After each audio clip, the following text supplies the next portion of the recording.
Today's other semi-final between Aberdeen and Hibs, the last semi-final to be played there, also featured Aberdeen. They won that day in 1990 against Dundee United and went on to lift the trophy. Hibs, without a Scottish Cup triumph for 92 years, were relishing the prospect of reaching the final at the home of their greatest rivals. Commentary from Rob McLean. The semi-final boost for Hibs is the fitness of assistant manager Murdo McLeod and central defender Gordon Hunter. It's Wright and Jackson together again up front. Mickey Weir's place goes to another wide man, 24-year-old Danny Lennon. For 20-year-old Stephen Tweed, it's 10 games in a row in the Hibs first team. At 6'3", he's a standout in defence, and his goal launched his team towards their quarter-final win against St Johnstone. Ian Jess has been joined on Aberdeen's injured list by Stephen Wright and Brian Grant, but Brian Irvine returns to the back four after suspension. Paul Kane's in from the start against his old team, and top scorer Duncan Shearer has again to settle for a seat on the bench. Scott Booth, despite his experience and prolific goals record, is still only 21. He's scored 5 in this cup run, 3 against Hamilton and 2 to beat Clydebank. He's now a full Scottish international. And the referee here at Tynecastle is David Syme from Rutherglen in his second last season of top-grade refereeing.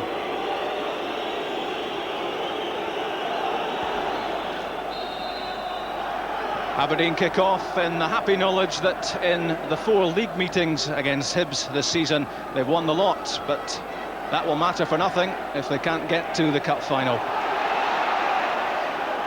That goes for both, of course. The cup offering their last chance of winning something this season. Hibs on the early offensive with Danny Lennon. First touch for Paul Mason under some pressure. Ian Jess on the Aberdeen bench, hoping to be fit for the cup final should Aberdeen make it there. McLeish, danger for Aberdeen. Keith Wright comes in. Out comes Theo Snelders. Well, that a fairly bizarre incident. And Keith Wright injured. A clash of head with Snelders. Well, flicked on by Jackson. Alan McLeish miscued the back pass. It was a chance for Wright in on Snelders, and Theo Snelders choosing to head that away. Well, Tweed reckoned he was jostled off that one by Paatelainen, but Hibs have it now. Murdo McLeod. Pat McGinley screaming for it in the middle. He won't get it though. Forward to Darren Jackson. Goes down in that challenge by Gary Smith.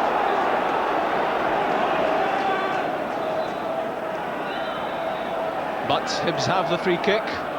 Danny Lennon fires it low, away from Aitken. Only as far as McLeod, lobbed back in. There's Stephen Tweed with the head flick. Darren Jackson's shot, it's a good one. And it's well collected by Snelders. Well, that's the best effort so far. Knocked on by Tweed. And this was really rifled in by Jackson. Hibs come away with it, Danny Lennon, that's a useful ball. Darren Jackson chases. And that looked to be a late dive. And David Syme says play on. Paatelainen's head. Burridge comes out, Scott Booth comes in. And Scott Booth has taken another knock in that incident. Well, it looked a fairly innocuous challenge, that one. Booth against Burridge, and it looked as if Booth fell awkwardly. Gary Smith looks for the head of Mixu Paatelainen. Gordon Hunter wins it. Pat McGinley comes away with it. Danny Lennon. Mitchell. Jackson. Keith Wright. The shot, and a great save from Theo Snelders. That was heading inside his left-hand post as Snelders dived to save. Lovely move from Hibs.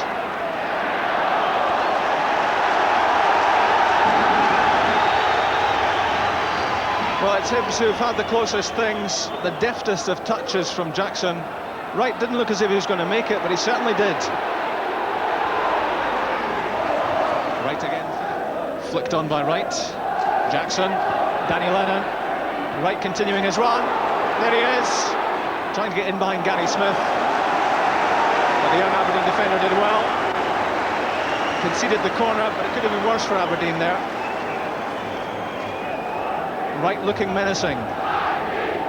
Stephen Tweed has added his presence in the middle as Lennon takes the return pass, fires it in low, but comfortably collected by Snelders. Waits for the area to clear.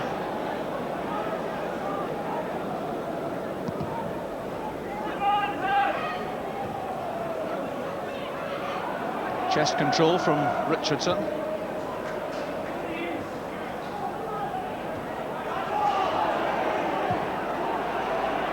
Lobbed forward by Graham Mitchell. Given away by Gary Smith. There's an all-embracing tackle by Alec McLeish.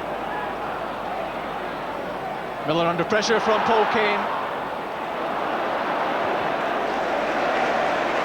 Away from Burridge.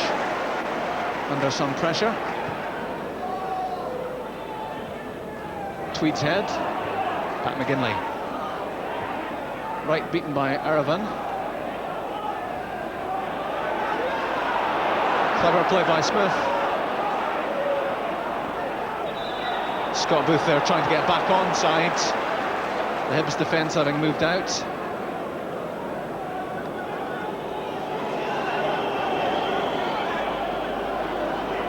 All vantage points being utilised for this cup semi-final.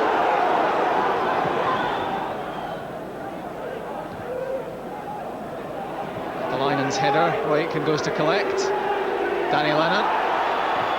In from Aiken, header from Scott Booth at the near post. And that wasn't far off target. He's taken a knock in the process.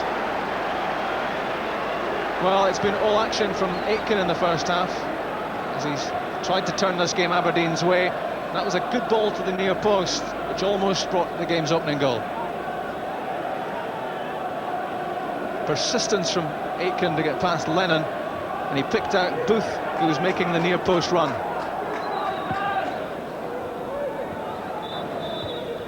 And that's the final moment of the first half. It's been a fatal disappointment, really. The match matters a lot to both these teams, of course. A place in the cup final is looming, and the game is really yet to catch fire. Hibs have had the better scoring opportunities of the first half, but at half-time it's Hibernian 0, Aberdeen 0.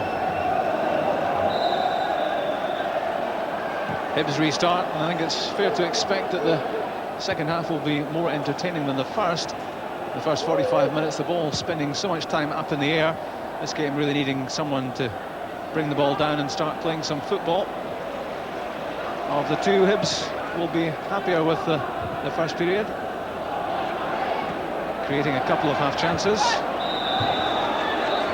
Brian Hamilton unable to keep that one in. A cup winner with St Mirren a few years back. Mixer Patalainen. Pressured by Murdo McLeod, leaves it to Miller. Darren Jackson with the turn. Alec McLeish saw it coming. Gary Smith, good ball. Paul Kane getting some treatment from the fans who used to cheer him. In at the far post there was Paul Mason. Graham Mitchell claiming some pushing, but goal kick is the ruling. No corner, despite Paul Mason's plea.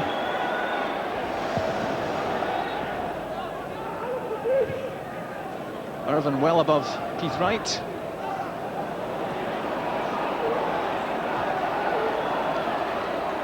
Paul Kane eventually dispossessed by Miller. Hamilton.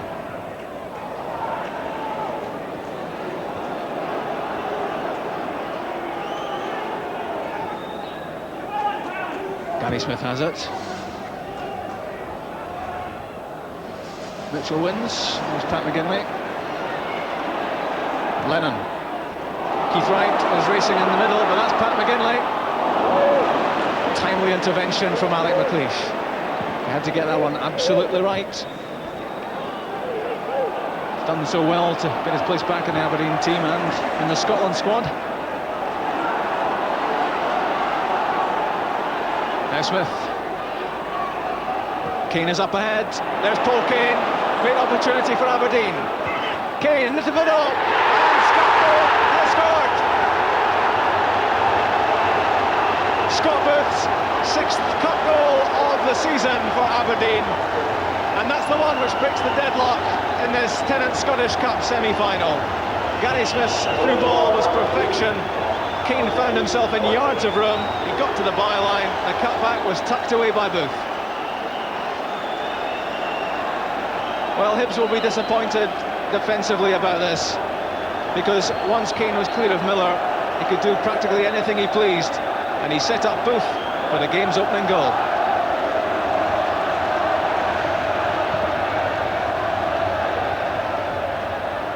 Hibs quickly trying to work their way back into the game.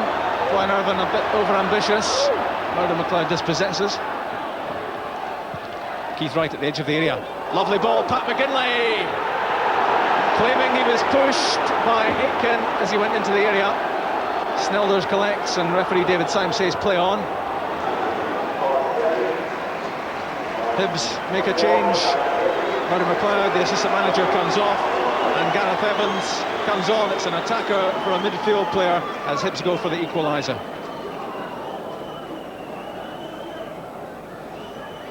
Jackson. Evans.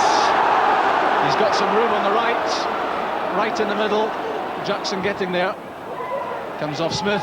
There's Willie Miller. Well, that was worth a try. He struck that superbly well.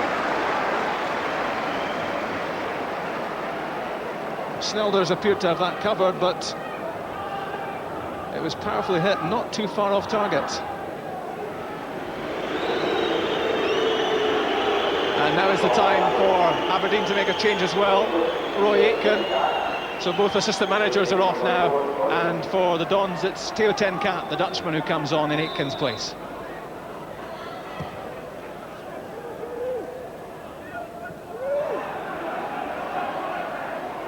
Across came Alec McLeish to make the important interception. Paul Kane, he's had a good game. Mason. Ten Kat, he's onside. Aberdeen have an opportunity here. Patalainen in the middle. Ten Kat, Patalainen, and it's just wide. Well, what an introduction that was for Theo ten Kat. This is his first touch of the ball and nearly carving out Aberdeen's second goal.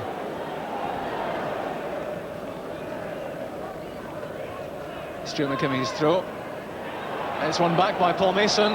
Looked to be tugged back by Pat McGinley. Free kick to Aberdeen. Well, some consoling words from Mason, but he has the free kick. Ten Kat's over it with Mason. Theo ten Kat off the wall, Patalainen, and Burridge had to be smartly off his line to cut that one out. And that's a free kick given against Gareth Evans. There was the ten Kat free kick. It took a deflection, and John Burridge had to be smart.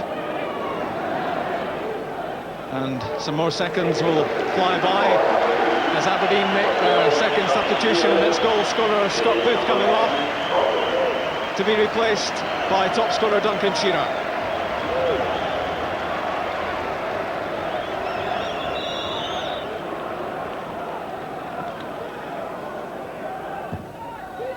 Mitchell's free kick.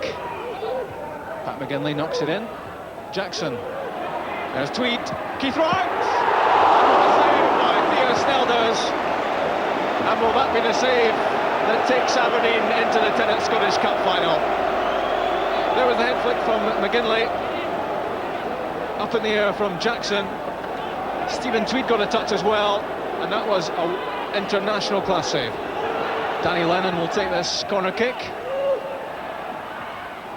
It breaks to Jackson. Well, there was a chance in front of goal. Pat McGinley it was.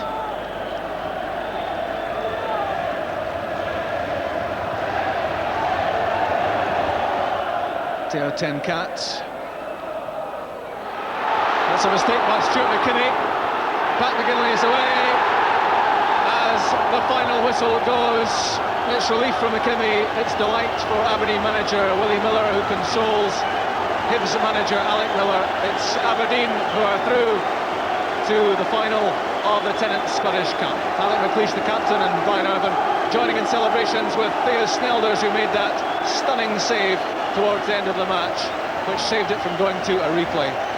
Scott Booth with the only goal of the game, and it takes Aberdeen through to the cup final. And that man there, Ian Jess in the background, will be hoping that he is fit to take his place for Aberdeen on the big day. There is Alec McLeish thanking the Aberdeen fans for their support as he leads his team into the cup final.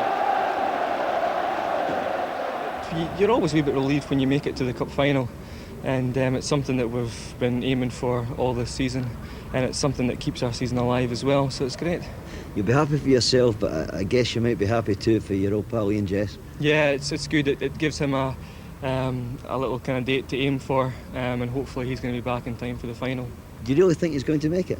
I hope so. I think we'll give him every benefit, to try and get there. And if he is fit, then there's no doubt that he'll play. You don't really need the white heather in this competition, do you? Because that's your 6th final, 5 winners' medals so far. Well, that's right, and it'd be nice to make it the round half dozen, but it was a hard game of the day, and it wasn't a classic by any means. In fact, I seen the ball getting carried off at full time there. But we got there, and that's what matters, Chic. I have to point out one rather nightmare mistake that could have come off pretty badly for you in that first half, the pass back. Nightmare? When? I tend to forget these things. Yeah, it was. I thought I'd plenty of time, and we're playing with a different ball today. I don't want to make excuses, but it's quite fiery, the ball, and the ground was fiery as well. And I thought I could roll it back to Theo, but I mistimed it, and fortunately for us, the big fella saved the day with a nice jump against Keith Wright. What about this final? I know you're just starting the celebrations of the semi-final, but the prospect of playing Rangers, is that something you'll enjoy? Well, I think if you want to win anything, you've got to beat the Rangers, and we've been unlucky on a few occasions, but you make your own luck, they say, and hopefully we can turn the season on its head and win the cup against Rangers, finally beat them all. Although we've still got to play them at Pretoria in the league again, but it'd be nice if we had to beat them this season. The cup final would be the one. Yes, Aberdeen have now won 8 of their last 12 Scottish Cup semi-finals, so it's always a good stage of the competition for them too. A close game today though, never much in it, Derek. It was, but I think Willie Miller had to lift the players after Tuesday night's game against Rangers. That must have been a big blow for them, finally out of the Championship. He's had to lift them again today. You never ever get good semi-final games, Dougie. I mean, you look back in the last years, when was it the best semi-final game you can ever recall? Yeah, they're very difficult. Yeah. Of course, a lot of pressure on these games. And Alex says it there, something I've said on here regularly. Getting through to the final is a big thing. The goal, well, what goal from the Aberdeen point of view, but obviously slack Hibs defending, which I'm sure Alec was disappointed at. Yeah, I think Alex Miller will be very, very disappointed losing the goal. I mean, Willie Miller will be delighted with it, but Gary Smith comes here, he takes his time. Paul Keane has a tremendous run inside there, Willie Miller. Will he get caught there? He'll be disappointed with that bit of defending, but he's got right to the byline, looked up, and Scott Booth's taken it very well. Nobody marking him, but a bumpy ground there, he stuck the ball into the net, and that's what counts in the end. It was the one that won the game for him. Great run. I mean, he could have stayed out there and wanted the ball wide, but he decided to come inside. Willie Miller caught on his blind side. Willie Miller didn't even run with him, and there from a couple of yards out, they've won the game. Yeah, nicely teed up for Scott Booth. But having said that, Theo Snelders had a couple of outstanding saves, didn't he? Yeah, he did. Remember a couple of weeks ago at the Hearts-Hibs game, Hibs had 4 or 5 great chances in that match, and it wasn't to be for them. Well, it looked as if it was the same today. But this time, the difference with the Hibs people today was they hit the target this time. It wasn't a case of missing chances. They got all their shots on target, but Theo Snelders was in good form. This is a tremendous save. A lot of players in the box. He looked 6 or 7. He obviously doesn't see that till late, but gets down and manages to save it to put Aberdeen in the final. A lot of players in front of him. Good snapshot right along the ground, and for a big man, he get down very, very well indeed. Tremendously fast reactions, weren't they? Well, I mean, Hibs went right to the end. In fairness to them, they fought all the way, and they'll be disappointed, but that's how it goes, I'm afraid, in semi-finals. Rangers-Aberdeen Cup final then on the 29th of May, and it's remarkable how often these two have met in major cup finals in the last few years, and they've all been good games, haven't they? Well, that's what everybody's looking forward to. If there is good games as we've seen in the last few years, then it'll be something worth watching, that's for sure. All right, that's still to come though. May 29th, almost certainly, of course, at Parkhead.